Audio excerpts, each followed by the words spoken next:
ચાલો મિત્રો, good morning. સ્વાગત છે તમારું વર્લ્ડ ઇન બોક્સ યુટ્યુબ ચેનલમાં. અને આપણે ફાસ્ટેગ બેન્ચમાં વ્યાકરણ ચલાવી રહ્યા છે. અને એ વ્યાકરણ જે આપણને ઝડપથી અને સારી રીતે આવડી જાય અને આપણને ઉપયોગી થાય એ માટેના આપણે પ્રયત્નો કરી રહ્યા છીએ. અત્યાર સુધીના તમે મારા જે લેક્ચરો જોયા છે અને એની અંદર જે રીતે તમારી કમેન્ટ આવે છે એ પ્રમાણે લાગી રહ્યું છે કે તમને આ રીત સરળ લાગી રહી છે, સાથે તમને આવડી પણ રહી છે. અને એ તમને જે આવડે છે એમાં તમારી અને મારી બેની થોડી થોડી ભાગીદારી છે, એટલે આ થઈ રહ્યું છે. ઓકે મિત્રો, અને વર્લ્ડ ઇન બોક્સ તો હંમેશા ચાહે છે વિદ્યાર્થીનું ઉજ્જવળ ભવિષ્ય, અને એના માટે જ આ એક નવી પહેલ થઈ રહી છે. તો આજે આપણે એક એવા ટોપિક તરફ જઈએ કે જે ટોપિકને સમજવા માટે તમારે ઘણી બધી મહેનત પડી હશે, તમને ઘણો બધો સમય લાગ્યો હશે, પણ તેમ છતાં કદાચ એ તમને ન સમજાયું હોય. આવું બની શકે. કારણ એ છે કે ઘણા બધા મટીરિયલો જે છે બજારમાં પ્રાપ્ત થઈ રહ્યા છે. એ મટીરિયલો તમને એની લાંબી એક પ્રોસેસ શીખવાડે છે, એક લાંબી રીત શીખવાડે છે, તમને ઊંડાણ સુધી લઈ જાય છે. અને પછી એ ઊંડાણ સુધી લઈ ગયા પછી પણ તમને કદાચ તે વાક્ય કે એ ટોપિક સમજાતો નથી. એનું કારણ શું છે? કારણ એ છે મિત્રો કે એની અંદર જે વિદ્વતા ભરેલી વાત હોય છે એ વિદ્વતાને કારણે આપણે એને સમજી શકતા નથી. વાસ્તવિકતા એટલી જ છે કે આપણે જે પરીક્ષા દઈ રહ્યા છે સ્પર્ધાત્મક છે, અને સ્પર્ધાની અંદર જે સમય ઓછો લે છે એ જ વિજેતા બને છે. એટલે આપણે ઓછા સમયમાં આપેલા પ્રશ્નને કેવી રીતે સોલ્વ કરવો એના માટેની આ તૈયારી કરી રહ્યા છે. અને એવો એક ટોપિક યાની કે વાક્ય પરિવર્તન. મિત્રો, આજનો આપણો ટોપિક છે એ છે વાક્ય પરિવર્તન. ચાર પ્રકારના મિત્રો વાક્ય હોય છે, આપણે જાણીએ છીએ: કર્તરી, કર્મણી, ભાવે અને પ્રેરક. આ ચાર પ્રકારના વાક્યમાંથી મિત્રો આપણને 2 માર્કનો પ્રશ્ન પૂછાય છે. એક તો તમારે કર્તરીમાંથી કર્મણી કરવાનું હોય છે, અથવા તો કર્મણીમાંથી કર્તરી કરવાનું હોય છે. બીજું તમારે ભાવે અથવા પ્રેરક, બેમાંથી એક હોય છે. આમ કરીને તમારા મિત્રો 2 માર્ક થાય છે. એ કર્તરી છે, કર્મણી છે, ભાવે છે, પ્રેરક છે. એ 4 પ્રકારના વાક્યોને સમજવા માટે તમે કદાચ ઘણા બધા મટીરિયલની અંદર તમારો ઘણો બધો સમય પણ વ્યય કર્યો હશે, અને કદાચ એ તમને સમજાણું હોય તો સારી બાબત છે. ન સમજાણું હોય તો આજે આપણે એને કેવી રીતે સરળતાથી સમજી શકાય, આપેલા વાક્યને કેવી રીતે સરળતાથી ઓળખી શકાય, એના માટેનો આજે હું તમને એક શોર્ટકટ રસ્તો બતાવું છું, એક શોર્ટકટ રીત બતાવું છું. મિત્રો, મારે અને અન્ય મટીરિયલને ઘણો બધો શીખવવામાં તફાવત છે. એટલે મારી જે રીત છે એવી હોય છે કે તમને એ ઝડપથી તમે એ તમારી નજર સામે આવે તરત તમને આવડી જાય એ પ્રકારનો આપણે પ્રયત્ન મિત્રો કરતા હોય છે. એના માટે આપણે જ્ઞાની થઈ જવાની કે વિદ્વાન થઈ જવાની કાંઈ જરૂર નથી. આપણે પરીક્ષક છે અને પરીક્ષક જ રહેવાનું છે. ઓકે, ચાલો તો આજના ટોપિકમાં જે મિત્રો, તો આજનો આપણો જે ટોપિક છે એ છે વાક્ય પરિવર્તન. મિત્રો, તો આપણા આ ટોપિક યાની કે વાક્ય પરિવર્તનમાં જઈશું. આ વાક્ય 4 પ્રકારના હોય છે, અને એ 4 પ્રકારના વાક્યને કેવી રીતે પરિવર્તન કરવાના છે એ જોઈએ. તો સૌથી પહેલા વાક્ય પરિવર્તન એટલે શું? તો વાક્ય પરિવર્તન એટલે શું? તો કે આપેલા વાક્યને કર્તરી, કર્મણી, ભાવે અને પ્રેરક વાક્યમાં ફેરવવાની જે પ્રક્રિયા છે મિત્રો, એને વાક્ય પરિવર્તન કહે છે. મતલબ આપણને જે વાક્ય આપ્યું છે એનું તમારે કાં તો કર્તરી બનાવવાનું છે, અથવા એને કર્મણી બનાવવાનું છે, અથવા તો એને ભાવે બનાવવાનું છે, અથવા તો એને પ્રેરક બનાવવાનું છે. અને એ કેવી રીતે બને છે એની તમને એક સરળ સમજૂતી આજે મારે તમને આપવાની છે. જો આમ તો આ ટોપિક મિત્રો 8મા ધોરણથી તમે ભણ્યા છો, 8, 9 અને 10 3 વર્ષ ભણેલા છો, પણ તેમ છતાંય કદાચ એ નો સમજાતો એવું બની શકે. હવે કોલેજની અંદર તો ભણવા ગયા હોય ત્યાં તમને કર્મણી પૂછાય કે કર્તરી પૂછાય, તો જવાબ તો 8મા ધોરણના બાળકનો જે થતો હોય ઈ જ થાય, પણ મટીરિયલમાં આપણે શું હોય, 8મા ધોરણની જગ્યાએ ગ્રેજ્યુએટ લેવલનું આપ્યું હોય જે આપણા ઉપરથી જતું રહે. સમસ્યા એ છે. પણ હું તમને જે શીખવાડીશ કે આપણા નીચેના સ્તરથી જઈશું, નીચેથી ઉપર જઈશું મિત્રો. એ લોકો ઉપરથી નીચે આવે, આપણે નીચેથી ઉપર જઈશું. કઈ રીતે જોઈએ? તો સૌથી પહેલું વાક્ય છે મિત્રો આપણું એ છે કર્તરી વાક્ય. હવે કર્તરી વાક્ય શું છે જોઈએ. તો જે વાક્યમાં કર્તાની એટલે કે ક્રિયા કરનારની મુખ્યતા હોય તેવા કર્તાની મુખ્યતા વાળા વાક્યને કર્તરી વાક્ય કહે છે. તો અહીં નામ પ્રમાણે મુખ્ય કોણ છે મિત્રો? કર્તા છે. કર્તા જો ક્રિયા કરે તો જ ક્રિયા થાય. અહીં આખી ક્રિયાનો, આખા વાક્યનો આધાર કોના પર છે મિત્રો? તો કે કર્તા પર છે. હવે કર્તરી વાક્ય શું છે એમાં આપણે બહુ નહીં પડીએ, કારણ કે આપણે એની જરૂર નથી. આપણે તો જરૂર એ છે કે કર્તરી વાક્યને કેવી રીતે પરિવર્તિત કરી શકાય, મતલબ એને કેવી રીતે બદલી શકાય. તો એની બે રીત છે, સરળ રીત તમને સમજાવું છું. ચાલો, તો રીત નંબર 1 છે કે કર્તાની જોડે મૂકેલા થી, દ્વારા, વડે, થકી અને મારફતે જેવા અનુ કે નામયોગી કાઢી નાખવા. કાઢી નાખવા મતલબ એને દૂર કરી દેવા. અને કર્તરી વાક્ય રચના પ્રમાણે ક્રિયાપદનું રૂપ બદલવું. સીધી સરળ વાત સમજાવું કે કર્તરી વાક્ય બનાવવું હોય તો આપેલા વાક્યની અંદર થી, વડે, દ્વારા, થકી અને મારફતે આમાંનો કોઈ એક શબ્દ આપેલો હશે, ઈ તમારે કર્તામાંથી કાઢી નાખવાનો, અને પછી જે વાક્ય વધે છે એને તમે બોલશો એટલે આપમેળે તમને એનું ક્રિયાપદ આવડી જશે. એ ક્રિયાપદ કેવી રીતે બદલવું એમાં કઈ પડવાની જરૂર નથી મિત્રો, કારણ કે આપણે માર્કની જરૂર છે, અને માર્ક કેવી રીતે મળશે એની આપણે શોર્ટકટ શીખીએ છીએ. જોઈએ શું કરવું જોઈએ, કેવી રીતે. એ લખ્યું છે ગીલાથી ઘરમાં ચોમેર નજર ફેરવાય. તો આપણે પહેલું કામ કયું કરીશું? થી કાઢી નાખશું. તો થી કાઢી નાખશું તો હવે વધશે ગીલો. તો ગીલા ઘરમાં ચોમેર નજર ફેરવાય એમ આપણે લખશું? તો કે ના, તો ગીલા એ ઘરમાં ચોમેર નજર ફેરવાયની જગ્યાએ ફેરવી. એટલે આ થઈ ગયું મિત્રો આપણું કર્તરી વાક્ય. કઈ જ નહીં કરવાનું, કાઢી નાખવાનું એટલે થઈ જાય. મદારીથી બીન વગાડાય છે, તો અહીં શું કાઢી નાખશું મિત્રો? થી કાઢી નાખશું.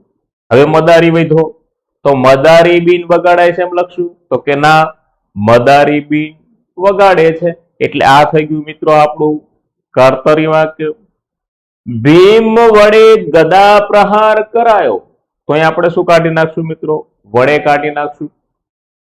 તો હવે ભીમ ગદા પ્રહાર કરાયો એમ તો થશે નહીં, એટલે ભીમે ગદા પ્રહાર કર્યો એમ થશે. સીધી સરળ વાત તમને સમજાવું મિત્રો કે કર્તાની જોડે થી, વડે, થકી, દ્વારા, મારફતે આપેલું હોય એને કાઢી નાખો, પછીનું જે વાક્ય વધે એ કર્તરી છે. હજી એમ ન સમજાય તો બીજી પણ વાત સમજાવું કે તમને એમ કહ્યું હોય કે નીચેનામાંથી કર્તરી વાક્ય જણાવો, તો તમારે શું કરવાનું? એ 4 વાક્ય જે આપેલા છે એ 4 વાક્યને એ રીતે જોવાના કે જેમાં થી, વડે, દ્વારા, થકી, મારફતે આ 5માનો શબ્દ કોઈ નો દેખાય જે વાક્યમાં, એ વાક્ય કેવું છે? કર્તરી છે. માનો કે 3માં આપેલું છે, 1માં નથી આપેલું, તો તમારો જવાબ શું થશે? એ જે નથી આપ્યું એ થઈ જશે. આ સીધી સરળ રીત, કઈ જ નહીં કરવાનું. તમારે લખવાનું તો હોતું નથી, તમારે ખાલી કુંડાળા કરવાના હોય છે, આવી રીતે કુંડાળા કરી નાખો. પણ મિત્રો દરેક જગ્યાએ નામ આપેલું હોય એવું જરૂરી નથી. નામની જગ્યાએ શું વપરાય છે? સર્વનામ વપરાય છે. તો એ સર્વનામ આપેલું હોય એમાં કેવું પરિવર્તન થાય છે એ પણ જોઈએ. તો રીત નંબર 2 છે. રીત નંબર 2 જોઈએ કે વાક્યમાં નીચે મુજબના સર્વનામ આવતા હોય તો નીચે મુજબ ફેરફાર કરીને આપણે ક્રિયાપદને મિત્રો બદલવાનું છે. કેવી રીતે? તો કે મને કે મારાથી આપેલું હોય તેના બદલે તમારે હું કે મેં એવો ઉલ્લેખ કરવાનો છે. તારાથી આપેલું છે તેના બદલે તું એવું તમારે લખવાનું છે. અમારાથી આપેલું છે તેના બદલે અમે એવો ઉલ્લેખ કરવાનો છે. અને તારાથી આપેલું છે એના બદલે તમારે મિત્રો તમે એવું તમારે લખવાનું થાય છે. જો લખવાનું છે તો જો અહીં ઉદાહરણ જોઈએ કે મારાથી ભૂલ સમજાય. હવે અહીં પણ ભૂલ છે જ મિત્રો, મારાથી પણ સમજાય. અત્યારે હાલત છે આ ટાઈપ વાળાએ કરેલી છે. તો મારાથી ને બદલે આપણે શું વાપરવાનું મિત્રો? હું વાપરવાનું છે. તો હું ભૂલ સમજ્યો, સમજાય જગ્યાએ હું ભૂલ સમજ્યો, એ રીતે થશે. અહીં જોઈ અહીંયા ભૂલ છે, પણ આ બીજું ઉદાહરણ જોઈએ કે તારાથી ભૂલ કબૂલ કરાશે નહીં. તો અહીં થી કાઢી અને તારાથી ના બદલે શું વાપરશું? તું વાપરીશું. તો તું ભૂલ કબૂલ કરીશ નહીં. અમારાથી રડી પડાયું. હવે અમારાથી ને બદલે આપણે શું વાપરવાનું મિત્રો? અમે વાપરવાનું છે. તો અમે રડી પડ્યા. તારાથી ના બદલે તમે વાપરવાનું છે. તો તમારાથી બાળકને મરાય. તો તમારાથી ના બદલે તમે શું વાપરશો? તમે.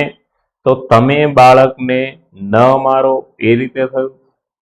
હવે આને સમજવાની એક સીધી પણ નાની એવી રીત છે કે જે વાક્યમાં, હજી આપણે સમજાવ્યું એ પ્રમાણે, જે વાક્યમાં કર્તા હોય કે સર્વનામ હોય એની સાથે થી, વડે, દ્વારા, થકી, મારફતે ન હોય તો તે વાક્ય કર્તરી હોય. જો તમારે લખવાનું છે તો તમને એવું વાક્ય આપેલું હશે જેમાંથી વડે, થકી, દ્વારા આપેલું હોય. એ તમે કાઢી નાખો. પછી જે વાક્ય છે એને તમારી રીતે વાંચો એટલે તમને એનો જવાબ આવડી જશે. ઓકે, એકદમ સરળ બાબત છે. ઓકે, આગળ વધીએ મિત્રો.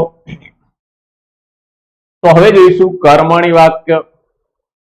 તો જે વાક્યમાં કર્તા ગૌણ હોય ને કર્મની મુખ્યતા હોય તેવા કર્મની મુખ્યતા વાળી સકર્મક વાક્ય રચનાને કર્મણી વાક્ય કહે છે. જો કર્તરીમાં કોણ મુખ્ય હતું? કર્તા હતો. અહીં કર્મણીમાં મિત્રો કોણ મુખ્ય છે? તો કે કર્મ મુખ્ય છે. અને જે વાક્યમાં કર્મ હોય છે તે સકર્મક કહેવાય છે. જેની અંદર કર્મ નથી હોતું મિત્રો એને આપણે અકર્મક વાક્ય રચના કહીએ છીએ. ઓકે, તો અહીં સીધી જ વાત છે કે કર્તા છે એ ગૌણ છે, મતલબ એની ક્રિયાનું મહત્વ નથી, પણ અહીં કર્મનું મહત્વ છે. પણ આપણે સમજવાનું જે છે એ કર્મણી વાક્ય પરિવર્તન કેવી રીતે થાય તે સમજવાનું છે. જોઈએ તો રીત નંબર 1 છે કે કર્તાની જોડે થી, વડે, દ્વારા, થકી, મારફતે જેવા અનુક કે નામયોગી આપેલા ન હોય તો મૂકવાના. ને ક્રિયાપદમાં આ પ્રત્યય વાળું સ્વરૂપ મૂકવું. જો કર્તરી અને કર્મણી બે એકબીજાના કેવા છે? અપોઝિટ છે, મતલબ વિરોધી છે. એટલે પરીક્ષામાં તમારે કર્તરીમાંથી કર્મણી કરવાનું હોય છે અને કર્મણીમાંથી કર્તવી કરવાનું હોય છે, જેને તમે એક્ટિવ પેસિવ કહો છો. એ પ્રમાણે અહીં તેને બનાવવાનું હોય છે. હવે જુઓ, રીત નંબર 1 પ્રમાણે એવું છે કે કર્તરીમાં આપણે કર્તાની જોડેથી કાઢી નાખવાના છે થી, વડે, થકી, દ્વારા, અને અહીં શું કરવાનું છે? જોડી દેવાના છે, મૂકી દેવાના છે. એ પ્રમાણે તમે મૂકશો એટલે ક્રિયાપદની અંદર કયો પ્રત્યય આવશે? આ પ્રત્યય આવશે મિત્રો. મતલબ એની અંદર આ એવો શબ્દ લાગશે. ઓકે, જોઈએ કે દાદા કેસરી સિંગે મોઢું ફેરવી લીધું. હવે આ કેસરી સિંગ આની અંદર કરતા છે, એની સાથે આમાંનો કોઈ પણ એક શબ્દ આપણે મૂકશું. તો મૂકી દીધો થી. હવે જોઈએ કે દાદા કેસરી સિંગ થી મોઢું ફેરવી લેવાયું. અહીં આ પ્રત્યય આવી ગયો, લેવાયું. આ પ્રત્યય લાગશે. હા, ઘણાને એવો સવાલ છે અહીં તો લીધું છે તો અહીં લેવાયું કેવી રીતે આવ્યું? તો મિત્રો જે મૂળ ક્રિયા હોય ને, મૂળ ક્રિયા એને ધાતુ કહેવાય. અને એ ધાતુમાં પ્રત્યય લાગે તો અહીં લેવાયું એટલે લેવું એવી ક્રિયા છે. મૂળ ક્રિયા શું છે? લેવી અથવા લેવું, અને એની અંદર આ જોડાયું એટલે લેવાયું થયું. ઓકે, ચાલો. એવા ઝાડ માત્ર રાજાઓ જ ઉગાડતા હશે. તો એવા ઝાડ માત્ર રાજાઓ ઉગાડતા હશે. કરતા કોણ છે? તો કે રાજા છે. તો રાજાની સાથે આપણે કોઈ પણ પ્રત્યય મૂકી દઈએ. તો અહીં મૂકેલો આપણે દ્વારા જ છે. જોઈ લઈએ કે એવા ઝાડ માત્ર રાજાઓ દ્વારા જ ઉગાડાતા હશે. તો એ રાજાઓ દ્વારા જ ઉગાડાતા હશે, બીજા કોઈ ઉગાડી શકતા નહીં હોય. એમ અહીં દ્વારા હશે. અભિમન્યુએ બાણ માર્યું. હવે અભિમન્યુ કરતા છે, એમાંથી આમાંનો કોઈ પણ પ્રત્યય જોડી દે. અહીં જોડેલો છે વડે, તો અભિમન્યુ વડે બાણ અહીં માર્યું જગ્યાએ મરાયું. સમજાઈ ગયું? કર્તરીમાં થી વડે થકી દ્વારા હોતા નથી, કર્મણીમાં હોય છે. ઓકે, ચાલો. આ થઈ રીત નંબર 1. કારણ કે અહીં બધા નામ છે, પણ નામની જગ્યાએ વપરાતો શબ્દ મિત્રો સર્વનામ છે. તો સર્વનામને કઈ રીતે પરિવર્તન કરીએ એ પણ જોઈએ. રીત નંબર 2 છે કે વાક્યમાં નીચે મુજબના સર્વનામ આવતા હોય તો નીચે મુજબ ફેરફાર કરી અને ક્રિયાપદમાં આ પ્રત્યયવાળું સ્વરૂપ લગાવવું. તો નામની જગ્યાએ સર્વનામ હશે મિત્રો, અને એમાં કેવું પરિવર્તન થાય છે એ પણ જોઈએ. પેલાથી ઉલટું છે, કારણ કે બે એકબીજાના વિરોધી છે મિત્રો. તો હું કે મેં એના બદલે તમારે વાપરવાનું છે મને અથવા મારાથી. તું લખેલું છે તો એના બદલે તમારે વાપરવાનું છે તમારાથી. અમે લખેલું છે મિત્રો, તો એની જગ્યાએ તમારે લખવાનું થાય છે અમારાથી. તમે લખેલું છે તો એના બદલે મિત્રો તમારે લખવાનું થાય છે તમારાથી. ખ્યાલ આવે છે? ઓકે, જોઈએ કે હું સ્ટેશને ગયો. હવે હું ના બદલે આપણે શું વાપરીશું? મારાથી. તો મારાથી સ્ટેશને જવાયું, ગયો ની જગ્યાએ જવાયું. મેં ભૂલ પકડી, તો મેં ની જગ્યાએ ફરી આપણે વાપરીશું મારાથી. તો મારાથી ભૂલ પકડાય. અહીં એની જગ્યાએ આ આવી ગયું, કારણ કે આ પ્રત્યય લાગશે મિત્રો. તું ખોટું બોલ્યો, તો તું ના બદલે આપણે શું વાપરવાનું છે મિત્રો? તારાથી. તો તારાથી ખોટું બોલાયું. તમે ને બદલે તમારાથી વાપરવાનું છે, તો તમે સારું કાવ્ય લખ્યું છે એની જગ્યાએ તમારાથી સારું કાવ્ય લખાયું છે. મિત્રો સીધી સરળ વાત તમને સમજાવું તો નામ હોય કે સર્વનામ હોય, એની જોડે થી વડે થકી દ્વારા મારફતે આવતું હોય તો તે કર્મણી હોય, અને નું આવતું હોય તો તે કર્તરી હોય. હવે પરીક્ષામાં તમને એમ કહું છે કે નીચેનામાંથી કર્તરી વાક્ય જણાવો, તો તમારે શું જોવાનું? જે વાક્યમાં થી વડે થકી દ્વારા નથી એ સીધું કર્તરી છે. અને તમને કહ્યું છે કર્મણી જણાવો, તો તમારે શું જોવાનું છે? જે વાક્યમાં થી વડે થકી દ્વારા મારફતે છે એ એનું કર્મણી છે. અમુક અમુક મિત્રોને એક નવો સવાલ છે, મને ખબર છે. એ સવાલ પણ હું તમને સમજાવું કે અમુક એવું કહે છે કે સાહેબ એક વાક્ય આપેલું હોય ને એને કહ્યું હોય કે નીચેનામાંથી એનું કર્તરી વાક્ય અથવા કર્મણી વાક્ય જણાવો, અને 4 માનો કે કર્તરી બનાવવાનું હોય તો 4 માંથી એકેયમાં થી નો હોય તો શું કરવું? તો પણ સરળ વાત છે મિત્રો. તો શું કરવાનું છે એ તમને સમજાવું. તો તમારે એ 4 વાક્ય આપ્યા અથવા 2 આપ્યા હોય 4 માંથી, તો તમારે 2 માંથી કયું છે એ સાબિત કરવા માટે શું કરવાનું છે? તો કે એનો કાળ જોવાનો છે. કે અહીં હું સ્ટેશને ગયો, આ ભૂતકાળ છે, તો અહીં પણ વાક્ય આપણે કેવું ગોતવાનું છે? ભૂતકાળ ગોતવાનું. વાત પૂરી થઈ ગઈ. 3 કાળમાંથી કોઈ એક કાળનું એ વાક્ય હોય, અને એ કાળ જે ઉપરના વાક્યનો હોય એ વાક્યનો કાળ નીચેના જવાબમાંથી ગોતી લો એટલે તમારો જવાબ થઈ જાય. એટલે 4 માં કદાચ ન આપ્યું હોય તોય કઈ મૂંઝાવા જેવું નથી. ઓકે, સમજાઈ ગયું મિત્રો? આ હતું કર્તરી કર્મણી. કર્તરીમાંથી કર્મણી, કર્મણીમાંથી કર્તરી. ઓકે, ચાલો, આટલું આ સહેલું છે મિત્રો, પણ તમને એ વાક્ય રચના શીખવાડવા માટે પેલા મટીરિયલ વાળાએ કેટલા બધા આત્માને દુખી કર્યા છે, તો આપણે દુખી નહીં થાય મિત્રો. અહીંયા આપણે એને જોઈ લઈએ. ચાલો, 1 માર્કનું કામ થઈ ગયું છે આપણું. હવે બીજા માર્કનું કામ કરીશું. તો વાક્ય આવશે ભાવે વાક્ય. ભાવે વાક્યની વ્યાખ્યા જોઈએ તો કે જે વાક્યમાં ક્રિયાપદની મુખ્યતા હોય, કર્તા ગૌણ હોય અને કર્મ ન હોય તેવા ક્રિયાપદની મુખ્યતા વાળા વાક્યને મિત્રો ભાવે વાક્ય કહે છે. ઘણા બધા મિત્રો વાંચેલું હશે તો એમાં એવું લખેલું છે કે ભાવ પ્રધાન હોય છે, હૃદયના લાગણીઓ, આવું કાંઈ હોય નહીં. તમને સીધી સીધી વાત સમજાવું મિત્રો, તો કર્તરીમાં કોણ મુખ્ય હતું? કર્તા મુખ્ય હતું. કર્મણીમાં કોણ મુખ્ય હતું? કર્મ મુખ્ય હતું. અહીં ક્રિયાપદ મુખ્ય હોય છે. મતલબ કર્તા ગૌણ છે. કર્તા ગૌણ છે મતલબ કર્તાની ક્રિયા કરવી નથી, પણ ક્રિયા કરવી પડે. ઘણા બધા કામ એવા હોય મિત્રો જે આપણે ન કરવા હોય પણ કરવા પડતા હોય છે. એવું થાય, ઘણી વખત બને એવું. જેવી રીતે એક ઉદાહરણ સમજો કે તમે એક શેરીમાંથી પસાર થઈ રહ્યા છો, ખૂબ મોજમાં છો, આશિકી ફિલ્મના ગીતો લલકારી રહ્યા છો અને મોજથી જઈ રહ્યા છો, અને અચાનક તમારી પાછળ એક કૂતરું પડે. તો તમારે ઘણું દોડવું નથી, પણ દોડી પડાય. દોડવું જ પડે, ચાલે જ નહીં. નહીતર પછી નવા કપડા ખરીદવા જવું પડે. દોડી પડાય. દોડવું નહોતું પણ દોડી પડાય. કોઈ માણસ દાદરો ઉતરી રહ્યો, તમે સામે ઉભા છો,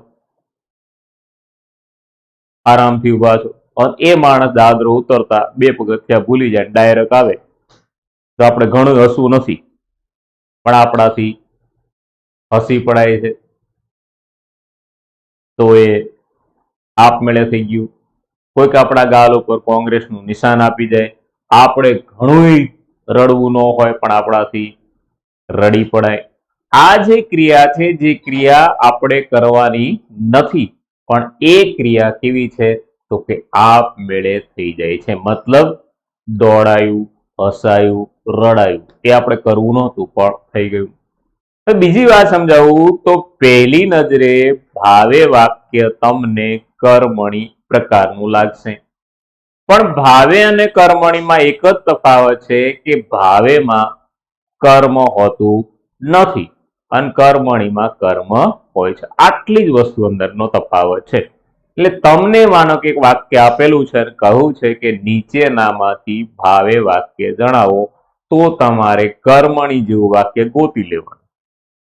બરોબર છે? કર્મણી ગોતી લેવાનું. અથવા એક વાક્ય આપ્યું છે અને કહ્યું છે કે આનું ભાવે વાક્ય જણાવો, તો તમારે ભાવે નહીં ગોતવાનું, સીધું શું ગોતવાનું? કર્મણી જ ગોતવાનું. પણ એટલું યાદ રાખવાનું કે કર્મણીમાં કર્મ હોય છે. જોઈએ અહીંયા કે હું તો થથરી ગયો. હવે હું ની જગ્યાએ આપણે શું વાપરશું કર્મણીમાં? મારાથી. તો મારાથી તો થથરી જવાયું. આ લખ્યું છે કર્મ નથી, પણ ક્રિયાપદમાં ય આવશે. અહીં આપણે જોઈશું જવાયું, અહીં થથરી જવાયું. હવે આ થથરી જવું એ કર્મ નથી, એ ફક્ત થથરવાની ક્રિયા છે. આમાં 2 જ શબ્દો હોય, કર્તા અને કર્મ. સોરી, કર્તા અને ક્રિયા. કર્મ હોતું નથી. કે દાદાજી હસે છે, તો દાદાથી હસી પડાયું. આમાં કોઈ કર્મ નથી, આમાં ફક્ત કર્તા અને ક્રિયા જ છે. હું નિશ્ચિત થઈ ગયો, તો અહીં હું ની જગ્યાએ મારાથી નિશ્ચિંત થઈ જવાયું, તો નિશ્ચિંત થવાની પણ અહીં ફક્ત ક્રિયા જ છે. હું તરત જ જોઈ ન શક્યો, તો હું નું ફરી પાછું મારાથી તરત જોઈ ન શકાયું, તો એમાં પણ કર્તા અને ક્રિયા છે. હું ન બોલ્યો તે ન જ બોલ્યો, yani કે મારાથી ન બોલાયું તે ન જ બોલાયું. મતલબ ભાવેમાં ફક્ત કર્તા અને ક્રિયાપદ હોય છે, એમાં કર્મ હોતું નથી. પહેલી દ્રષ્ટિએ એ વાક્ય તમને કર્મણી લાગે છે. પણ કર્મણી અને ભાવેમાં એટલો જ તફાવત છે કે કર્મણીમાં કર્મ હોય છે, ભાવેમાં હોતું નથી. અને ભાવ્યના ક્રિયાપદમાં યનું સ્વરૂપ આવે છે. ઓકે, સમજાઈ ગયું? આટલું જ આને યાદ રાખવાનું છે, બીજું કંઈ યાદ નથી રાખવાનું. આપમેળે તમને આવડી જશે. અહીં બધી જ ક્રિયા એવી છે જેમાં કર્મ નથી, કર્મ વિનાની ક્રિયાઓ છે. ચાલો, ત્યાર પછીનું આપણું વાક્ય છે મિત્રો પ્રેરક વાક્ય. જોઈએ શું છે તો કે જે વાક્યમાં કર્તા કોઈની પ્રેરણા દ્વારા ક્રિયા કરતો હોય અથવા કોઈને ક્રિયા માટે પ્રેરણા આપતો હોય ત્યારે તેને પ્રેરક વાક્ય કહે છે. મિત્રો પ્રેરક વાક્ય ધોરણ 8, 9 અને 10 3 વર્ષમાં આવેલું છે. પણ 8મા ધોરણના બાળક અને 10મા ધોરણના બાળકની ઉંમરમાં તફાવત છે મિત્રો. એટલે 8મા ધોરણના બાળકને જે વાક્ય પૂછાય છે એ ફક્ત પ્રેરક હોય છે, પરંતુ 10મા ધોરણના બાળકને પૂછાય છે એ ફક્ત પ્રેરક જ નથી હોતું, એની સાથે તે પુનઃ પ્રેરક પણ હોય છે. પણ કહેવાય તો એને પ્રેરક જ છે. એટલે પરીક્ષામાં મિત્રો તમને પ્રેરક અને પુનઃ પ્રેરક બે પૂછાઈ શકે. પ્રેરક એ એકદમ સાદી ક્રિયા છે કે જે ક્રિયા આપણે કરતા હોય મિત્રો એ ક્રિયા બીજા પાસે કરાવો એટલે શું થઈ જાય? પ્રેરક થઈ જાય. કંઈ જ નથી. જે ક્રિયા આપણે કરીએ છીએ ક્રિયા બીજા પાસે કરાવો એટલે શું થઈ જાય? પ્રેરક થઈ જાય. અને એ જ ક્રિયા ત્રીજો વ્યક્તિ કરાવરાવે તો એ પુનઃ પ્રેરક થાય. કેવી રીતે? અહીં જોઈએ કે હું પત્ર લખું છું, આવી એક સાદી ક્રિયા છે. હવે જે ક્રિયા આપણે કરવાની હતી એ બીજા પાસે કરાવો એટલે પ્રેરક થઈ જાય. કોના માટે? 8મા કે 9મા ધોરણના બાળક માટે. આપણા માટે હોઈ શકે એવું, નો ડાઉટ, કે હું પત્ર લખાવું છું. જે આપણે કરતા હતા એ હવે બીજા પાસે કે હું પત્ર લખતો હતો એની જગ્યાએ હું પત્ર લખાવું એટલે આ થઈ ગયું પ્રેરક. કાબરીએ ખાધું એની જગ્યાએ કાબરીને ખવડાવ્યું. જે ક્રિયા આપણે કરતા એ કાબરી કરતી હતી હવે બીજા કરે છે એટલે શું થઈ ગયું? પ્રેરક. કે આદિવાસીઓ મહુડા વીણી લે છે, એ મહુડા વીણવાની ક્રિયા ખુદ કરે છે, એની જગ્યાએ બીજા પાસે આદિવાસીઓ મહુડા વીણાવી લે છે. જે ક્રિયા એ કરતા હતા એની જગ્યાએ બીજા કરશે એટલે શું થઈ ગયું? એ થઈ ગયું પ્રેરક. કે મદારી બીન વગાડે છે એની જગ્યાએ મદારી બીન વગડાવે છે. જે ક્રિયા કરતો હતો એ બીજા પાસે કરાવશે એટલે થઈ ગયું પ્રેરક. કે મહારાજ પીરસે છે એની જગ્યાએ મહારાજ પીરસાવે છે. મિત્રો આ પ્રેરક છે, એકદમ ઈઝી છે. કારણ કે શેના માટે છે? 8મા કે 9મા ધોરણના બાળક માટે છે. એટલે જે ક્રિયા આપણે કરતા હોય એ ક્રિયા બીજા પાસે કરાવો એટલે શું થઈ જાય? તો તે પ્રેરક થઈ જાય. પણ આપણને પરીક્ષામાં મિત્રો પ્રેરકની સાથે પુનઃ પ્રેરક પણ પૂછાય છે. કેવી રીતે એ પણ જોઈએ. તો આ લખ્યું છે કે પુનઃ પ્રેરક. તો કે પ્રેરક વાક્યના ક્રિયાપદમાં, જો ખાસ યાદ રાખજો આ પ્રશ્ન પણ પરીક્ષામાં પૂછાયેલો છે. પ્રેરક વાક્યના ક્રિયાપદમાં આવ, રાવ, ડાવ, અડ અને અવ જેવા પ્રત્યયો લગાવીને તેને પુનઃ પ્રેરક બનાવી શકાય છે. શું આવશે? આવ, રાવ, ડાવ, અડ અને અવ. મિત્રો આ એક પ્રશ્ન પરીક્ષામાં પૂછાઈ ગયેલો વર્ગ 3ની એક્ઝામમાં કે ક્રિયાપદમાં આવ, રાવ, ડાવ અને અડ, અવ જેવા પ્રત્યય લાગે તો તે કેવું વાક્ય બને છે? તેનો જવાબ હતો મિત્ર પુનઃ પ્રેરક. પ્રેરક એ શું છે? તો કે જે ક્રિયા આપણે કરતા હતા એ બીજા પાસે કરાવીએ તો એ પ્રેરક છે. પણ પુનઃ પ્રેરક તો ત્રીજો વ્યક્તિ ક્રિયા કરાવરાવશે અને એના ક્રિયાપદની અંદર મિત્રો આવ, રાવ, ડાવ, અડ અને અવ જેવા પ્રત્યયો આવશે. જોઈએ અહીંયા કે હું પત્ર લખાવું છું, આ પ્રેરક વાક્ય છે. જે આપણે આગળ લખેલું કે હું પત્ર લખું છું તો તે સાદું વાક્ય હતું, પણ હું પત્ર લખાવું છું તો એ પ્રેરક થયું. અને એમાંથી આપણે પુનઃ પ્રેરક બનાવવાનું હોય તો પિતાજી, આ શિક્ષક પણ લખી શકાય, એવું જરૂર પિતાજી હોય ગમે તે લખી શકાય. પિતાજી મારી પાસે પત્ર લખાવે છે અથવા લખરાવે છે એમ પણ ચાલે. લખરાવે છે એમ પણ ચાલે. તો આની અંદર શું આવશે? પાસે શબ્દ ખાસ આવે. જો પુનઃ પ્રેરક હોય તો વાક્યમાં શું આવે? પાસે શબ્દ ખાસ આવશે. જો અહીં તો છે એ રીતે છોકરા કાબરીને ખવડાવે છે. છોકરા કાબરીને ખવડાવે છે એ પ્રેરક છે, પણ એનું પુનઃ પ્રેરક તો કાશીમાએ છોકરા પાસે કાબરીને ખવડાવડાવ્યું. તો ખવડાવડાવ્યું તો આવડાવ આવી ગયો. એવી રીતે અહીં કાશીમાની જગ્યાએ તમે કોઈ પણ શબ્દ વાપરી શકો, દાદીમાં વાપરી શકો કે કોઈ પણ શબ્દ વાપરી શકો છો, પણ એની અંદર પાસે આવશે. જેવી રીતે તમે જોઈ શકો છો કે આદિવાસીઓ મહુડા વીણાવી લે છે, તો એ પ્રેરક છે, પણ એના ક્રિયાપદમાં આમાંનો કોઈ પણ પ્રત્યય લાગશે તો ખેડૂતો. અહીં ખેડૂતોની જગ્યાએ શેઠ પણ વાપરી શકે, આપણે પણ એવો શબ્દ વાપરી શકીએ.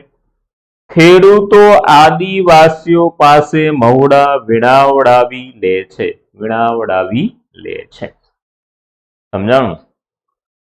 પ્રેરક જો એને સીધી સરળ શોર્ટ સમજાવું કે પ્રેરક એટલે જે ક્રિયા આપણે કરી રહ્યા છીએ એ ક્રિયા કરાવરાવીએ તો તે પ્રેરક છે, અને એના ક્રિયાપદમાં આવ, રાવ, ડાવ, અડ કે અવ જેવા પ્રત્યય લાગે તો તે પુનઃ પ્રેરક છે.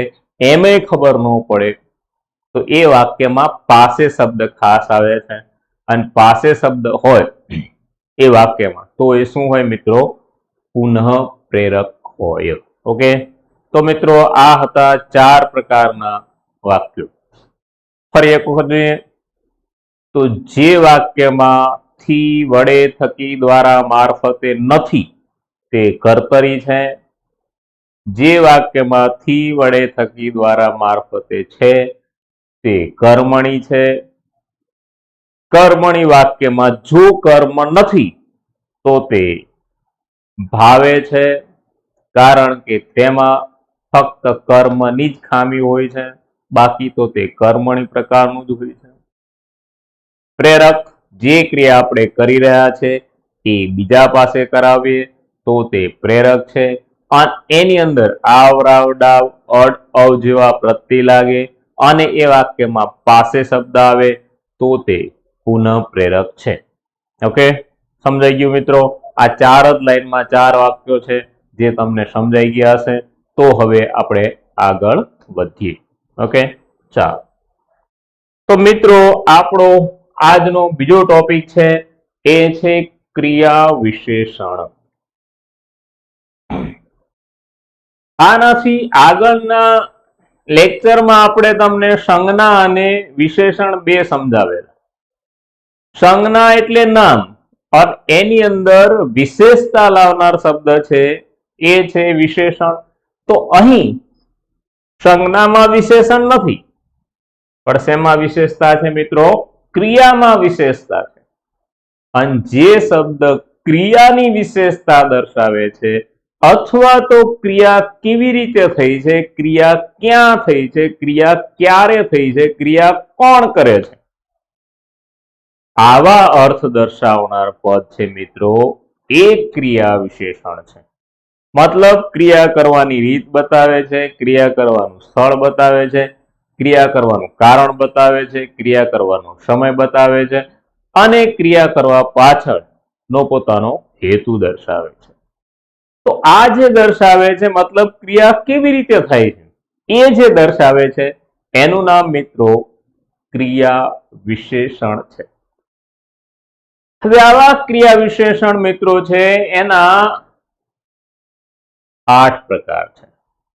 એ 8 પ્રકાર મારે તમને સમજાવવા છે. જો વિશેષણ ને ક્રિયા વિશેષણ એમાં કઈ બહુ તફાવત નથી. હા, એના પ્રકારોમાં થોડો ફેરફાર પડે છે, બાકી તો વિશેષણ વિશેષણ જ છે. પછી ક્રિયાનું વિશેષણ હોય તો ભલે ને સંજ્ઞાનું વિશેષણ હોય તો પણ ભલે, વિશેષણ આખરે વિશેષણ હોય છે. વાત એટલી જ છે કે સંજ્ઞાનું વિશેષણ હોય તો એ નામની આગળ આવે છે, અનક્રિયાનું વિશેષણ હોય તો ક્રિયાની આગળ આવે છે. તો આપણે એનો ક્રમ તો જાણીએ છીએ.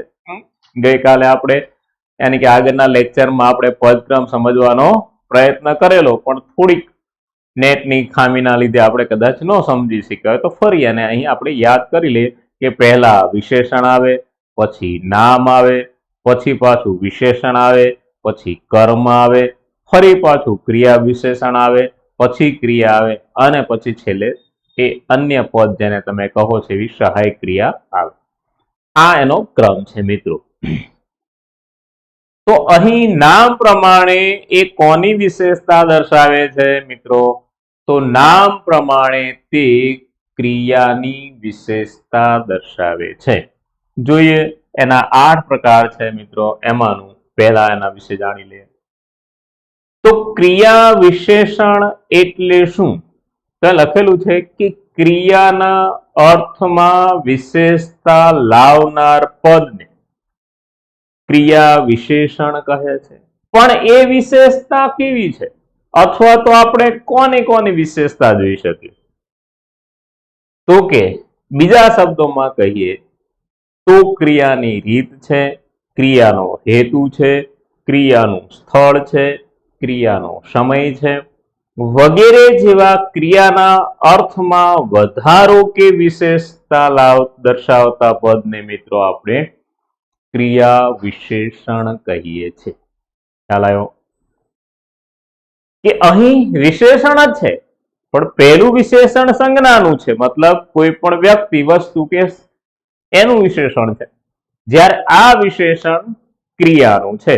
મતલબ ક્રિયા મેં હમણાં અહીં લખ્યું છે એ પ્રમાણે ક્યારે થઈ, કોણ કરે છે, કેવી રીતે કરે છે, ક્યાં કરે છે, આવું જે દર્શાવે છે એનું નામ ક્રિયા વિશેષણ છે મિત્રો. અનક્રિયા વિશેષણથી વાક્ય જે છે ને એની અંદર એક અલગ પ્રકારનો ભાવ ઉત્પન્ન થાય છે, જેનાથી આપણને ખબર પડે છે કે ક્રિયા કરનાર છે એ કયા ભાવથી એ ક્રિયા કરી રહ્યો છે. એ ભાવ દર્શાવવામાં મિત્રો જોઈએ.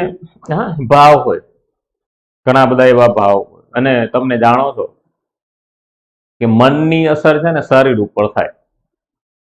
જો તમારું મન ઉદાસ હોય તો તમારી ક્રિયા જે છે ને એ ક્રિયા એકદમ આળસ પ્રકારની નીરસ થાય. પણ મનમાં ઉત્સાહ હોય તો ક્રિયા એવી થાય, એને પર અસર પડે. એટલે ક્રિયા જે છે એ મન સાથે સીધી જોડાયેલી છે. તમે કદાચ એક લઘુ કથા ભણ્યા હોય મોહનલાલ પટેલની, તો કે હાથ અને હૈયું બે અલગ નથી.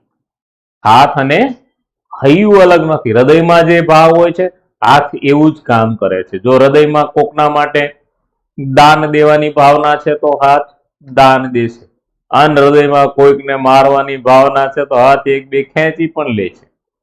અહીં ખાલી ક્રિયાની રીત તમને સમજો. એટલે ક્રિયા છે એ એક ભાવ દર્શાવે છે કે એ ક્રિયા જે રીતે કરી રહ્યો છે એનાથી એના મનની અંદર કઈ સ્થિતિ છે એ આપણને જાણવા મળી જાય છે. ચાલો જોઈએ.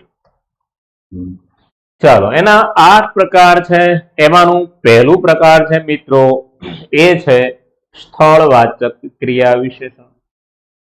સ્થળવાચક મતલબ જે તે ક્રિયા ક્યાં થઈ છે એ ક્રિયાનું એ શું બતાવશે? સ્થળ દર્શાવશે. કે જેમાં ક્રિયા થવાના સ્થળનો નિર્દેશ થયો હોય અથવા તો ક્રિયાનું સ્થળ દર્શાવાયું હોય તેને મિત્રો સ્થળવાચક ક્રિયા વિશેષણ કહે છે. પણ મિત્રો સ્થળ એટલે જે તે જગ્યા નહીં, પણ જે તે જગ્યાની સ્થિતિ દર્શાવે છે. કેવી રીતે? માનો કે એના શબ્દો પણ આપેલા છે કે કયા શબ્દો એ જો કઈ ખબર ન પડે ને તો અમુક શબ્દો તમને કદાચ યાદ આવી જાય તો પણ તમને એ જવાબ આવડી જાય.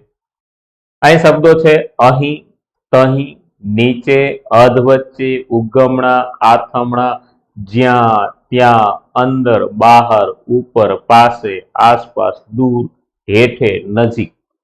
આ બધા શું બતાવે છે મિત્રો? સ્થળ બતાવે છે. આ એ સ્થળવાચક છે કે એ ક્રિયા ક્યાં થઈ છે. જોઈએ કે રાજા ગાદી ઉપર બેઠો છે. જો અહીં ખાલી એટલું કીધું હોત કે રાજા બેઠો છે અથવા ગાદી પર બેઠો છે તો એ એનું સ્થળ બતાવે. ખાલી રાજા બેઠો તો તમને ખબર ન પડે, પણ રાજા ક્યાં બેઠો છે એવું તમે જાણો તો ક્યાં બેઠો છે? ગાદી ઉપર. હવે ગાદીની હારે આપણે કાંઈ લેવા દેવા નથી. અહીં જે ક્રિયા છે એ શેની છે? બેસવાની ક્રિયા છે. અને એના બેસવાનું સ્થળ કયું છે? ગાદી. અને એના ઉપર એ બેઠો છે. અહીં ઉપર શબ્દ છે મિત્રો, એ સ્થળ દર્શાવે છે. ઉપર. ગાદી એ સ્થળ દેખાડતું નથી, કારણ કે ગાદીની જગ્યાએ આપણે ખુરશી મૂકી શકીએ, ખુરશી ઉપર એ બેવી. અને રાજા વાજા ને વાંદરા બધા હરખા, એ તો ઝાડ ઉપર એ બેવે, એટલે એવું બને. તો અહીં ગાદી ઉપર ગાડું છેક નજીક આવ્યું. અહીં આવવાની ક્રિયા છે, પણ એ ક્યાં આવ્યું છે? તો કે નજીક આવી ગયું. આ નજીક છે મિત્રો, એ શું બતાવે છે? સ્થળ બતાવે છે. જેવી રીતે અહીંયા આપેલું છે નજીક, એ સ્થળ છે. ધડકતે હૃદયે તે અંદર પેઠો. પેઠો મતલબ ગયો. તો જવાની ક્રિયા છે, પણ ક્યાં ગયો? તો કે અંદર ગયો છે.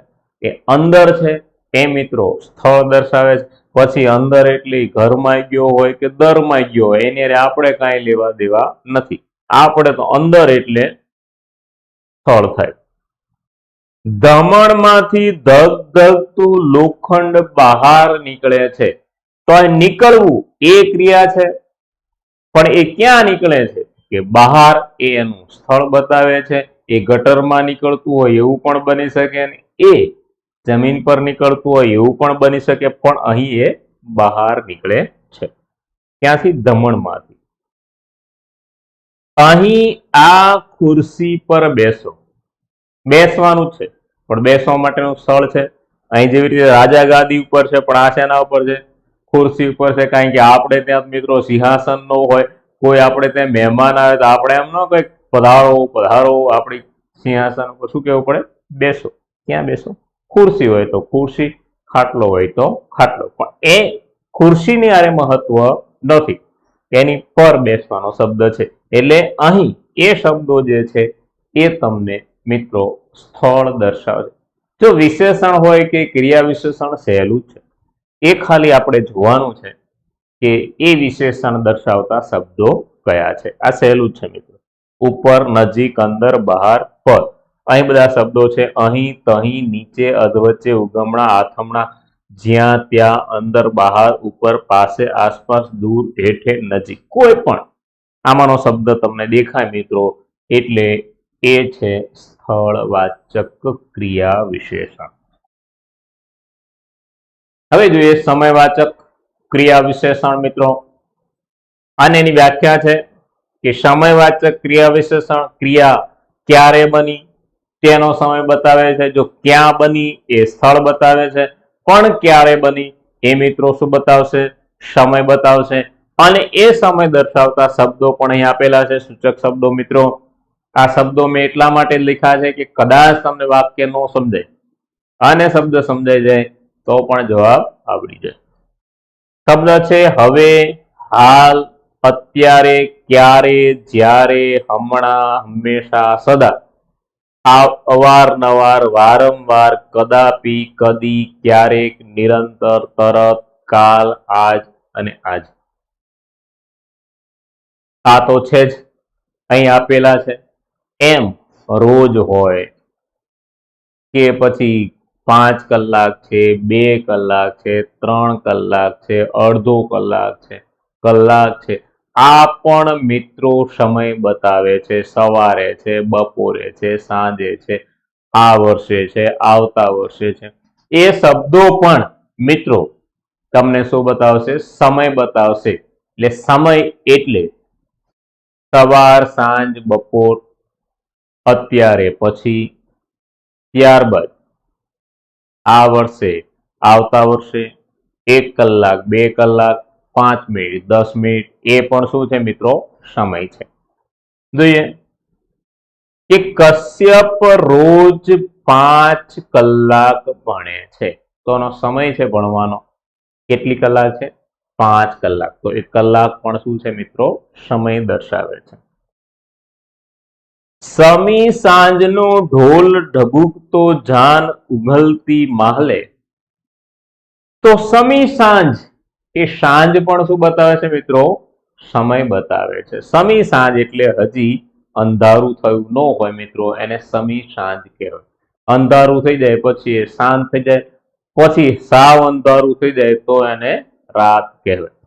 હા, પણ સવારમાં છે ને આછા આછા મોઢા દેખાતા હોય એવું જે અજવાળું હોય ને એને પરોઢ તો કહેવાય, પણ એની સાથે સાથે એને મળસ્કું કહેવાય. શું કહેવાય? મળસ્કું એટલે આછું આછું મોઢું, અથવા એને મોં સુધણું કહેવાય. ચહેરાઓ આછા આછા દેખાતા હોય, બૂમ મારી કે મગનલાલ ક્યાં જાવ છો, નજીક આવો ત્યાં ખબર પડે કે આ તો છગનલાલ હતા. એને શું કહેવાય? મોં સુધણું.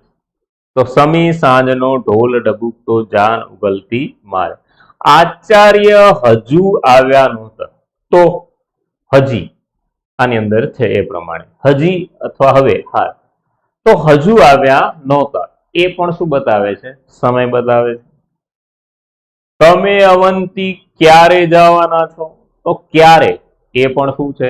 સમય બતાવવાનો છે. ક્યારે જશો એ સમય તમે બતાવો. ક્યાં જશો એમ હોત તો સ્થળ બતાવે, પણ ક્યારે જાઓ છો તો સમય બતાવે છે. છાયા તે રાત્રે ઊંઘી નહીં. તો રાત્રે એ પણ શું બતાવે છે? સમય બતાવે છે. એટલા માટે તે સમયવાચક છે. એ રીતે અહીં મિત્રો અહીંના શબ્દો પણ તમને સમય બતાવશે.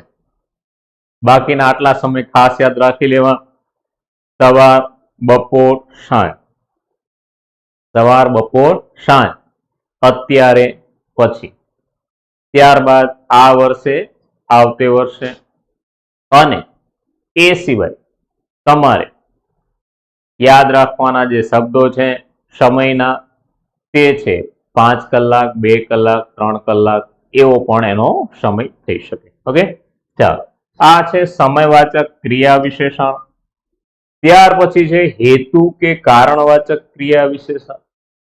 મિત્રો, દુનિયામાં કોઈ ક્રિયા એવી નથી જેની પાછળ કારણ ન હોય. કારણ વિનાનું કોઈ કંઈ કરતું નથી. અહીં આપણે જોડાયેલા છે તો પણ કારણ છે, આને નથી જોતા તો પણ કારણ છે. કારણ વિના કંઈ નથી. તો હેતુ, જેનો અર્થ થાય છે કારણ. તો અહીં નામ પ્રમાણે ક્રિયાનો હેતુ અથવા ક્રિયાનું કારણ દર્શાવે તેવા પદોને અનુક્રમે હેતુ અથવા કારણવાચક ક્રિયા વિશેષણ કહે છે.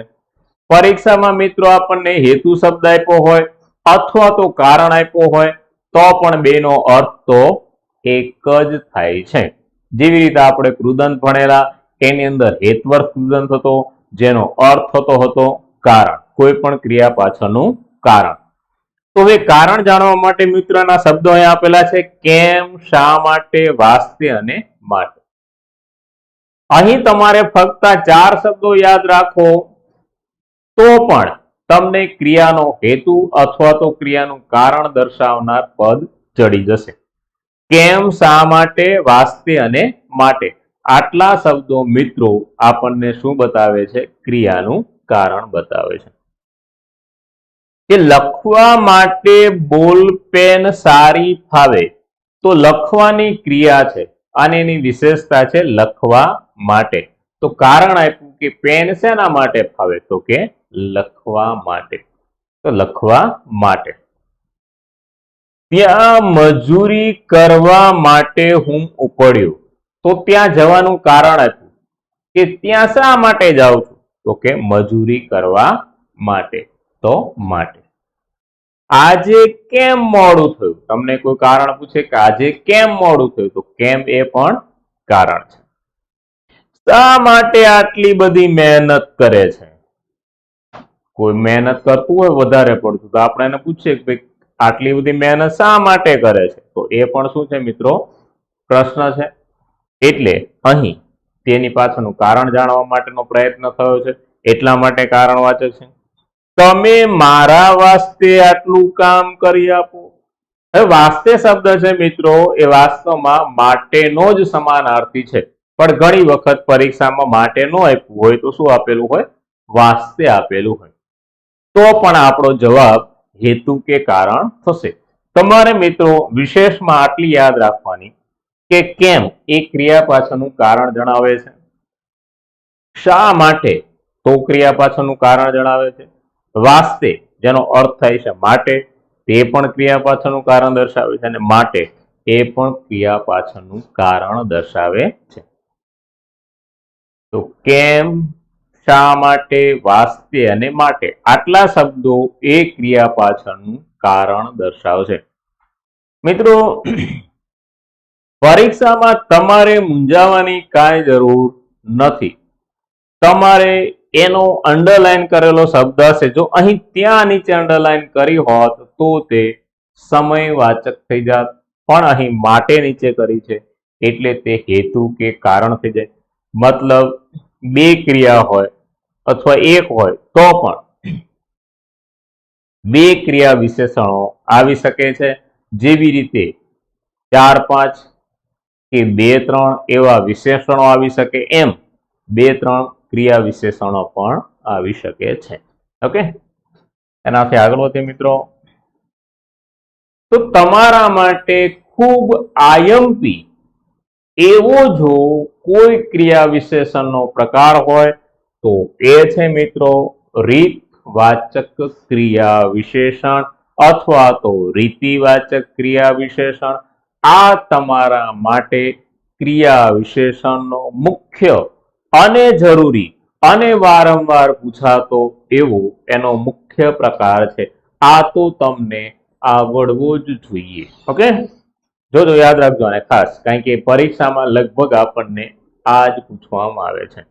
એમાં લખ્યું છે કે જે ક્રિયા વિશેષણમાં ક્રિયા થવાની રીત બતાવે, એટલે કે ક્રિયા કેવી રીતે બને છે તેની રીત દર્શાવે છે, એનું નામ રીતવાચક ક્રિયા વિશેષણ છે. મતલબ ક્રિયા કેવી રીતે થાય છે એ દર્શાવનાર પદ એ રીતવાચક ક્રિયા વિશેષણ છે. અને એ દર્શાવનાર શબ્દો પણ અહીં આપેલા છે મિત્રો, જેમ, આમ, તેમ, એકદમ, જલ્દી, ઝટ, તરત, ધીમે, હળવે, હર્ષથી, એકાએક, પ્રેમથી, ફટાફટ, ગુપચુપ, માંડ, અડોઅડ, પડ્યો પડ્યો, તરતો તરત. આ છે મિત્રો ક્રિયાની રીત. બધાની ક્રિયા કરવાની રીત જુદી હોય. તમે લખતા હોય તો ઘણા ઝડપી લખતા હોય, ઘણા ધીમે લખતા હોય, ઘણા નોય લખતા હોય, તો એ બધી શું છે?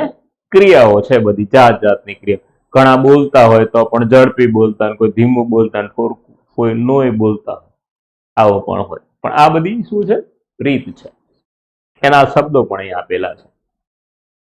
એમ જોઈએ તો દેવ શંકરે હળવેથી લાડુ થાળીમાં મૂકી દીધો.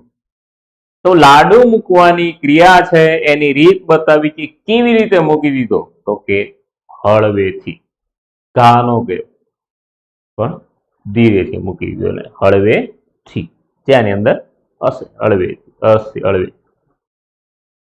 પાડી હર્ષથી નાચી ઉઠી. પાડી છે, પાડીને ખબર પડે, ભેંસનું બચ્ચું પાડી. તો પાડી હર્ષથી નાચી ઉઠી. પાડી નાચતી તો હતી જ, પણ શેનાથી? હર્ષથી, ઉત્સાહથી. નાચવાના પ્રકાર હોય. ઘણા કોઈ પરાણે લગ્નમાં ખેંચીને લઈ ગયા તો હર્ષથી ન નાચતા, પરાણે નાચતા.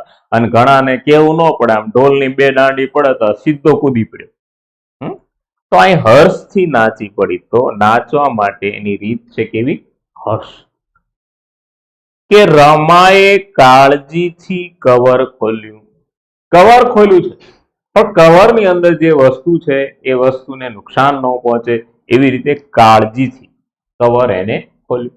કાળી જગ્યાએ બેકાળજી પણ હોઈ શકે, બેદરકારી પણ હોઈ શકે, પણ અહીં કાળજીથી એ કવર ખોલવાની શું બતાવે છે મિત્રો?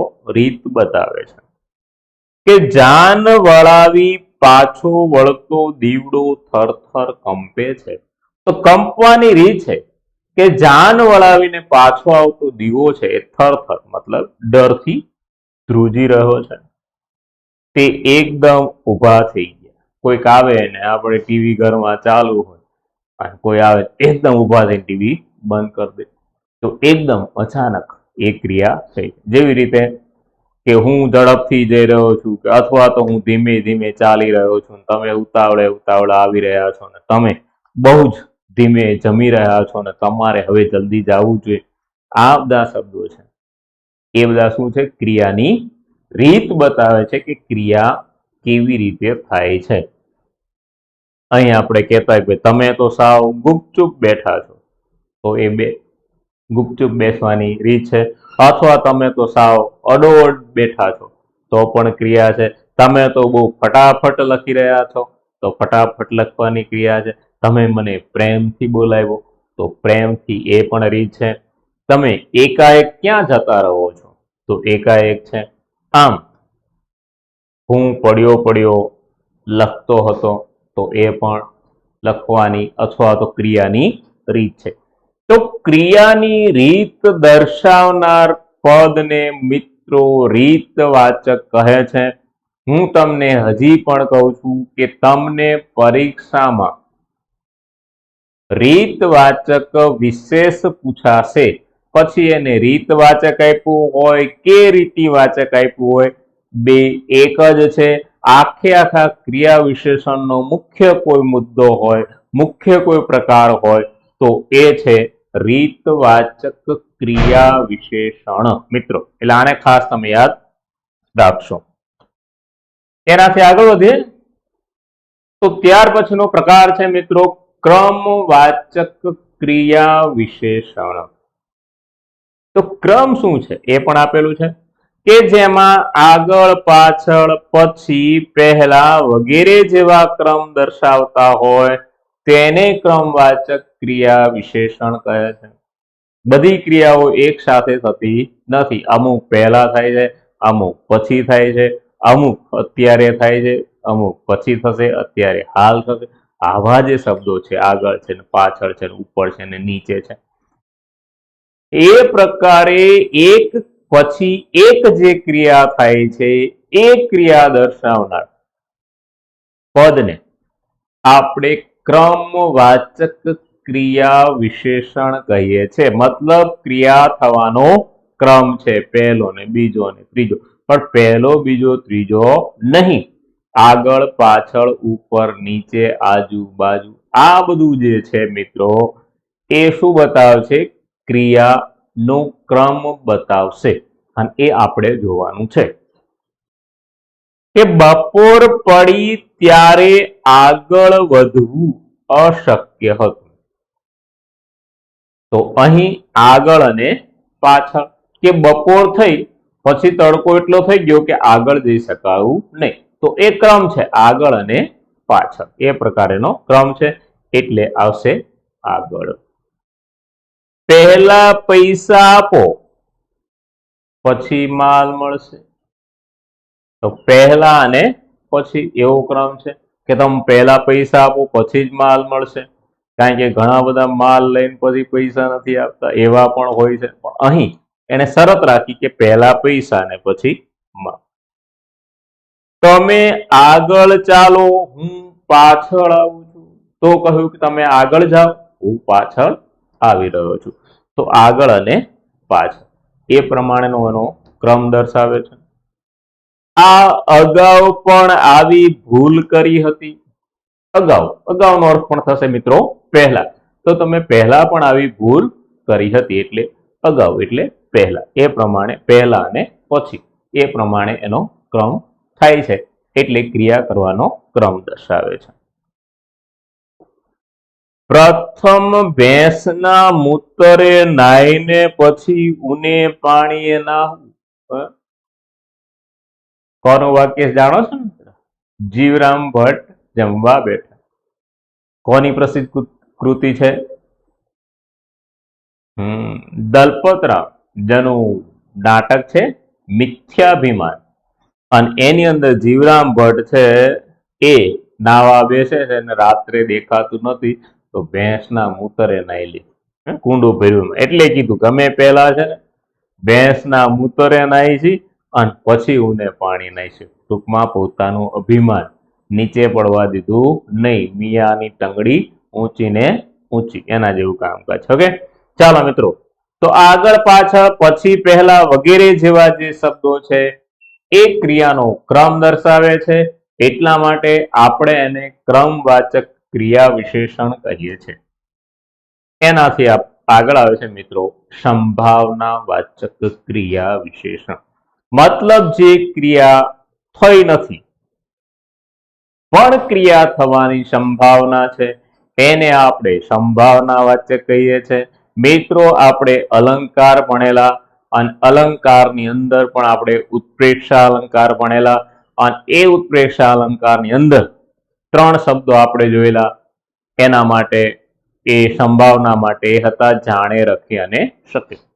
તો એ 3 તો અહીંયા આવશે જ. તમને ખબર પડી ગઈ છે કે 3 તો અહીંયા આવશે, કારણ કે એ બધા શું બતાવે છે? સંભાવના છે. તો જાણે, રખે અને શકે એ તો છે જ. એની સાથે નવો શબ્દ છે કદાચ. એ વખતે પણ ઘણાને એવો સવાલ હતો કે કદાચ એ ઉત્પ્રેક્ષા અલંકાર બને તો કે ના બને, કારણ કે કદાચ એ ઉપમેયની ઉપમાનમાં નહીં, પરંતુ કદાચ એ ક્રિયા થવાની સંભાવના દર્શાવે છે. અને ભાગ્યે એ પણ ક્રિયા થવાની સંભાવના દર્શાવે છે. તો ક્રિયા થવાની સંભાવના દર્શાવનાર શબ્દ છે જાણે, રખે, શકે, કદાચ અને ભાગ્ય. આટલા શબ્દો મિત્રો આપણને ક્રિયા થવાની સંભાવના દર્શાવશે. જોઈએ તો મારી માં જાણે મને પાછી મળી ગઈ. હવે જુઓ કે ઉત્પ્રેક્ષા અલંકાર હોય તો ઉપમેયની ઉપમાનમાં સંભાવના હોય કે દમયંતીનું મુખ જાણે ચંદ્ર, તો મુખની ચંદ્રમાં સંભાવના છે, પરંતુ અહીં તેની સંભાવના છે ક્રિયા થવાની સંભાવના છે. અહીં માં મળી નથી પણ જાણે મને મારી માં મળી ગઈ છે એમ એની સંભાવના થઈ રહી છે. મળી નથી પણ મળવાની સંભાવના છે.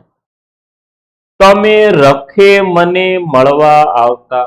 હવે આ રખેનો અર્થ તો કદાચ જ થાય, એનો બીજો કોઈ અર્થ ન થતો. રખે એટલે કદાચ, કે તમે કદાચ મને મળવા આવતા એવી મેં આશા રાખેલી, કદાચ તમે મને મળવા આવતા. પણ પછી અપેક્ષાઓ બહુ ફલીભૂત થતી નથી. તે કામ વગર ભાગ્યે જ બોલતો. સંભાવના છે કે એ બોલે છે. કોઈ પૂછે કે બોલે તો ભાઈ ભાગ્ય બોલે છે, બાકી તો અમને ખબર નથી બોલે છે કે નથી બોલતો, એવું એની સંભાવના છે. ચંદ્રહાસને કોઈ વિઘ્ન થઈ શકે. હજી વિઘ્ન થયું નથી, એ ફરવા નીકળો છે, પણ વિઘ્ન થઈ પણ શકે એવી શું છે? સંભાવના છે. શકે એટલે આ ક્રિયાની સંભાવના છે. આજે કદાચ વરસાદ આવે. હજી આવ્યો નથી પણ કદાચ આવી શકે એવી સંભાવના છે. જેમ કે હું કદાચ પરીક્ષામાં પાસ થઈ જાઉં, કદાચ આજે બસ મોડી આવે, કદાચ મારે બહાર ગામ જવાનું થાય, અથવા તો તમે તો જાણે અહીં મને એક ભેટ આપી ગયા છો એવું લાગી રહ્યું છે. તો આ પ્રકારે મિત્રો જ્યાં જ્યાં સંભાવના છે એના માટે નહીં 5 શબ્દ છે: જાણે, રખે, શકે, કદાચ અને ભાગ્યે. આટલા શબ્દોમાંનો કોઈ પણ શબ્દ તમને દેખાય તો તમારે સમજી જવાનું કે આ સંભાવનાવાચક ક્રિયા વિશેષણ છે. ઓકે, ચાલો એનાથી આગળ વધીએ મિત્રો. તો ત્યાર પછી 7મો પ્રકાર છે મિત્રો, એ છે પ્રમાણવાચક. જેવી રીતે ગઈકાલે યાની કે આગળના લેક્ચરમાં આપણે વિશેષણમાં પરિમાણવાચક વિશેષણ જોયેલું. પરિમાણ એટલે માપ ખરું, પણ કેવું? અચોક્કસ માપને પરિમાણ કહેવાય. મિત્રો અહીં પણ પ્રમાણ એટલે માપ એવો જ અર્થ થાય, પણ અહીંનું માપ એ કેવું છે? તો કે પહેલા માપની જેવું જ અહીં પણ અચોક્કસ માપ છે. પહેલામાં અચોક્કસ માપ હતું એવું જ અહીં અચોક્કસ મતલબ નિશ્ચિત માપ નથી. શબ્દો છે એને સમજવા માટે એ છે ખૂબ, જરા, જરાક, લગાર, બસ, તદ્દન, છેક, અતિશય, અત્યંત, બધું અને અનહદ. આ સિવાયના પણ શબ્દો ઘણા બધા આવી શકે મિત્રો. જેવી રીતે વિશેષણની અંદર પરિમાણ હતું, એ પરિમાણના જેટલા શબ્દો હતા મિત્રો, એ બધા શબ્દો પણ આમાં આવી જ શકે, એમાં કોઈ શંકા નથી. ઓકે, જોઈએ પ્રમાણ છે, માપ છે, ક્રિયા થવાનું માપ છે, કેટલી ક્રિયા થઈ રહી છે એ જોઈએ. તો વેણાને ટીવી જોવામાં અનહદ આનંદ આવે છે. અમુકને ટીવી જોવામાં, ફિલ્મો જોવામાં અનહદ આનંદ આવતો હોય, એ આનંદની કોઈ સીમા જ ન હોય. અનહદ એટલે જેને કોઈ હદ જ નથી, એટલો બધો આનંદ આવતો હોય. તો એ આનંદનું પ્રમાણ બતાવ્યું. કેટલો તમને આનંદ આવે તો કે અનહદ. ઘણા કહેતા હોય ને કે કેવી મોજ આવી, કે એની વાત જવાય દો. પણ વાત શું જવાય દો, તને પૂછીશું તું કેને કેટલી આવી હે? પણ આવું કે આપણે કઈ ને કાલે કઈક મજા આવી તો વાત જવા દો, પણ વાત શું લા જવા દે. અમારે તો પૂછવું છે કે કેટલી મોજ આવી, તો તરત એક શબ્દ વાપરે, દુનિયાની મોજ આવી. પણ દુનિયાની અંદર કેટલી મોજ છે તો કે એ ખબર નથી. એ પ્રમાણે અનહદ આનંદ આવ્યો, એની કોઈ સીમા નથી, એક માપ બતાવ્યું છે. પણ કેવું? અચોક્કસ. અનહદ એટલે કેટલું એ આપણે જાણી શકતા નથી. કે આ મહિને ભોજન ખર્ચનું બિલ ઘણું વધારે આવ્યું.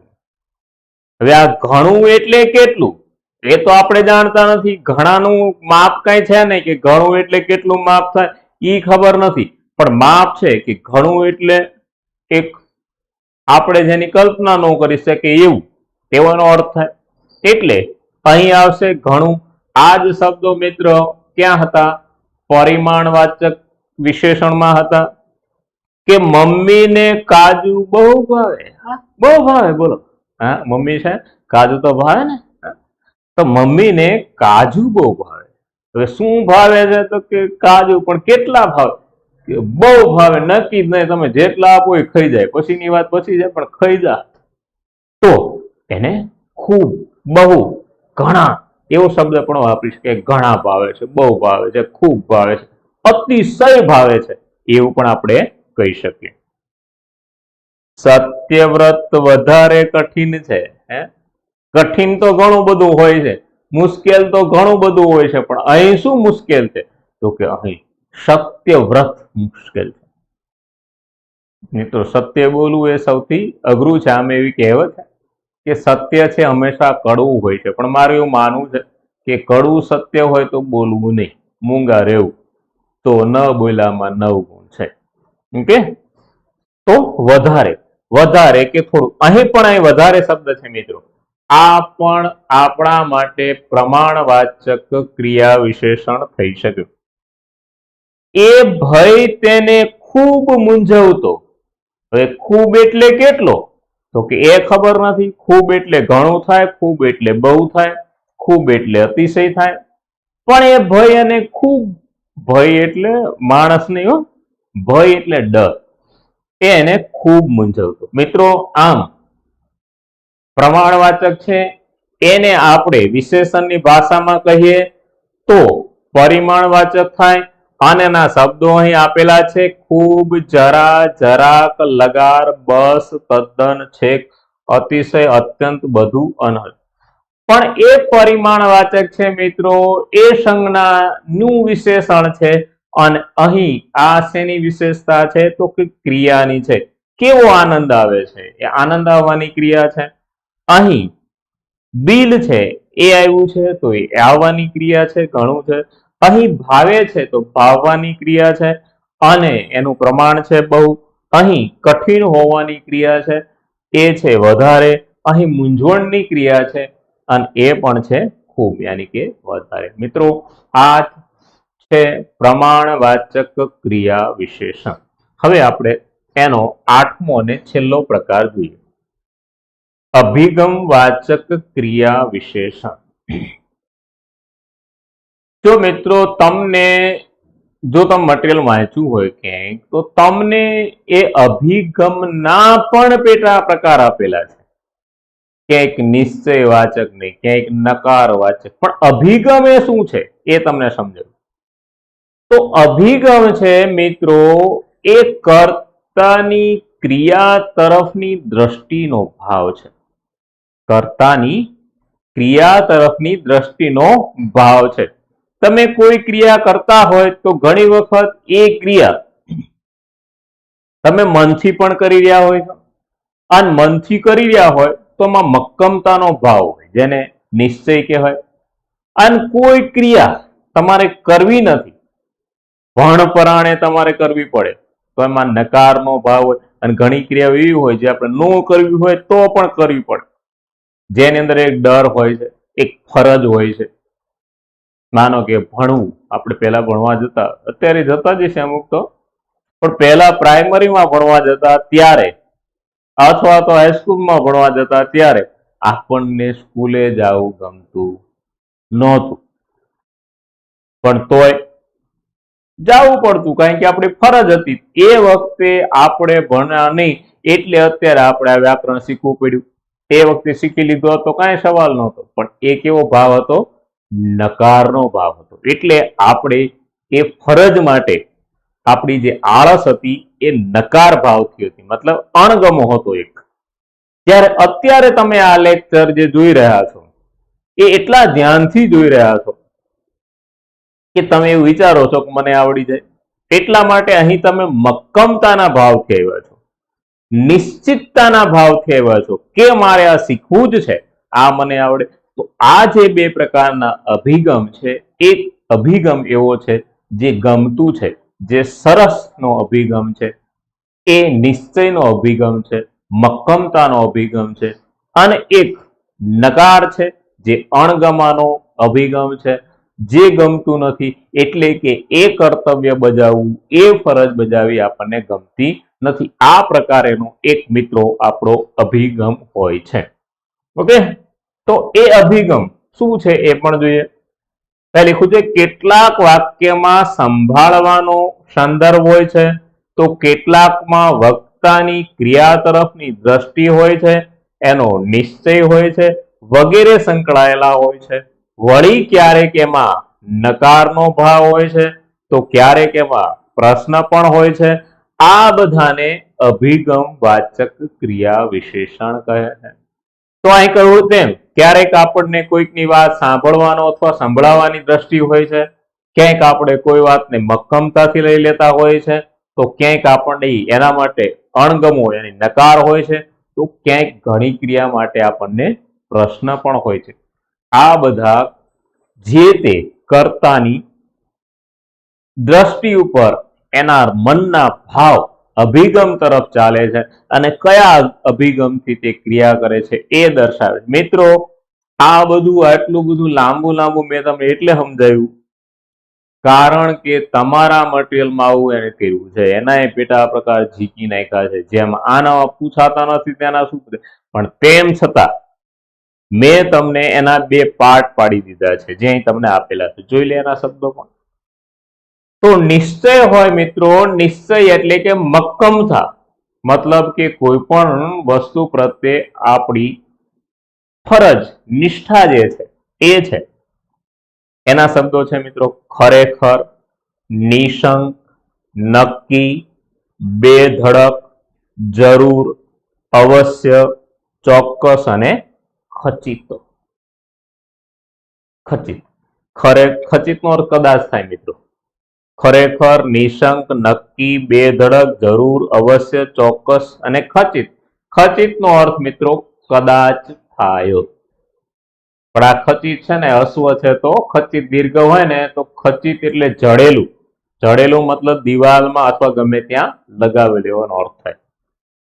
નકાર છે એના શબ્દો છે ન, ના, માં, નહીં, નથી. જે વાક્યમાં આવો શબ્દ આવતો હોય એ ક્રિયા પ્રત્યે શું બતાવે છે? નકાર બતાવે છે. એટલે આ પ્રમાણે તમને કદાચ તમારા મટીરિયલમાં એના પેટા પ્રકાર આપેલા હોય મિત્રો, તો એમાં પડવાની કાંઈ જરૂર નથી. આ બધું જ આખરે શેમાં આવે છે? અભિગમમાં આવે છે. જોઈએ એ લખ્યું છે કે મારાથી જૂઠું કદાપી નહીં બોલાય. મક્કમતાથી તમારે જે થાય કરી લો, પણ જૂઠું તો કદાપી બોલીશ નહીં.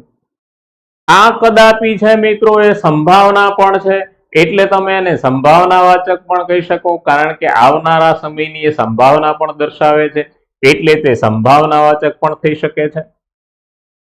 કદાચ આજે અમે નિશાળે નહીં જઈએ, તો કદાચ છે એ સંભાવના પણ છે અને એનો અભિગમ પણ છે કે નિશાળે નથી જવું એવો અભિગમ પણ દર્શાવે છે.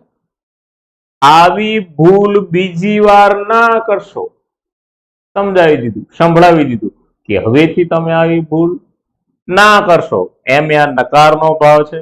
જુવાન મીર પોતાના નિર્ણયમાં મક્કમ રહ્યો, એ મક્કમ થઈ ગયો, એ પોતાના નિર્ણયમાંથી બદલાવા માંગતો નહોતો, એના નિર્ણયમાં મક્કમ છે. મિત્રો આ પ્રમાણે એનો અભિગમ હોય છે. તો આ હતા મિત્રો ક્રિયા વિશેષણો. હવે ક્રિયા વિશેષણ તમને પરીક્ષામાં પૂછાય મિત્રો, તો તમારે એમાં સહેજ પણ ગભરાવાની કોઈ જરૂર નથી, કારણ કે એની અંદર તમને અંડરલાઈન કરેલા શબ્દો હશે, એ તમારે જોવાના છે. તો આજના ટોપિકમાં આપણે શું ભણ્યા એને થોડું વર્ક કરીને જોઈએ. સૌથી પહેલા આપણે ભણેલા મિત્રો વાક્ય રચના.